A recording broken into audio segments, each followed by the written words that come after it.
Grandma, what big eyes you have. To be or not to be? That is the question. You're a wizard, Harry. There's a good chance I don't need to tell you where these lines come from, who said them, or at what part of the story they come from. You have them lodged in your mind already. For so long, I struggled to remember the things that I'd read or had been read from the Bible. And I think it's to do with the way I saw the Bible. I didn't understand its story. I always saw the Bible as a collaboration of inspirational, well-meaning quotes and stories, but I didn't quite know how they were connected. It was only once I realized that it's the story of God throughout eternity, how God chose to weave his way throughout a people, that it all began to make sense. Once I saw past the encyclopedia and saw the story, I could naturally just remember more. You see, we're captivated by stories. That's why I can tell you the football scores from the weekend, because I'm caught up in the 38-week story of the Premier League. I can tell you the names of the apprentice candidates because I'm caught up in the story of Lord Sugar's apprentice. The Bible's really clear that when we don't know the stories, when we can't retell the stories, that's when things go wrong. Psalm 119 verse 11 says, I have hidden your word in my heart that I might not sin against you. When we remember the things that God has done for us, it stops it being about us and it's all about him. In the cycle of the judges, God would raise someone up.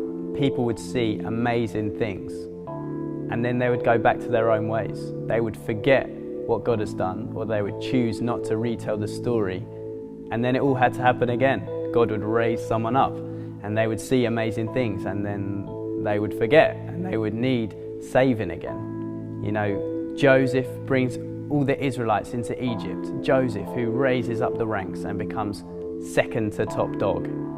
And then a few years later, a few years down the line, his people are enslaved because people didn't tell the stories, because Joseph was forgotten, because what God had done for Joseph was forgotten. If I can remember football scores, if I can remember the story of 21 Premier League seasons, a story that is so far from who I am, so alienated from me with all of its money and things that I just don't understand or don't realize, something that I am so alienated from. How much easier really is it then to join in with this story that God is still writing, this story of the church that we are a part of, this story of God weaving himself through our lives?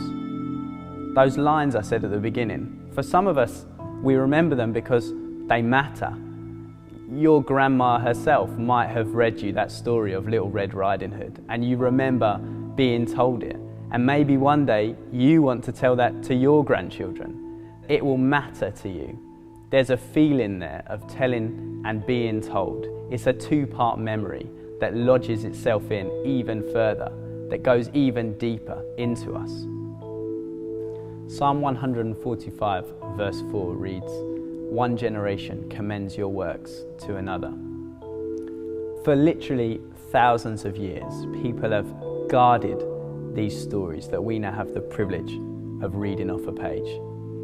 Surely now it's our turn to get to grips with these words, to make sure we can retell these stories, to commend God's works to the next generation.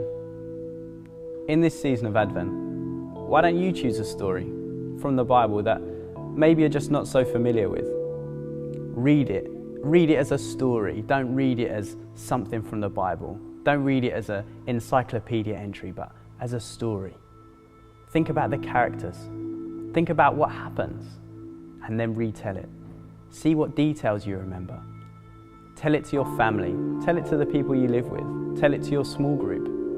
But see if you can remember it. Once we really get to grips with these stories, once we practically sit down and learn them, and learn how to retell them, surely we'll just be like the disciples in Acts 4 verse 20, where they say, "As for us, we cannot help speaking about what we've seen and heard."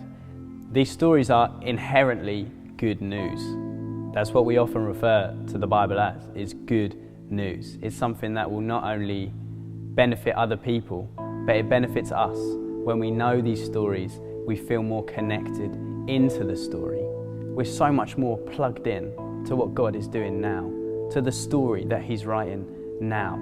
It's something that strengthens us, equips us, and comforts us now.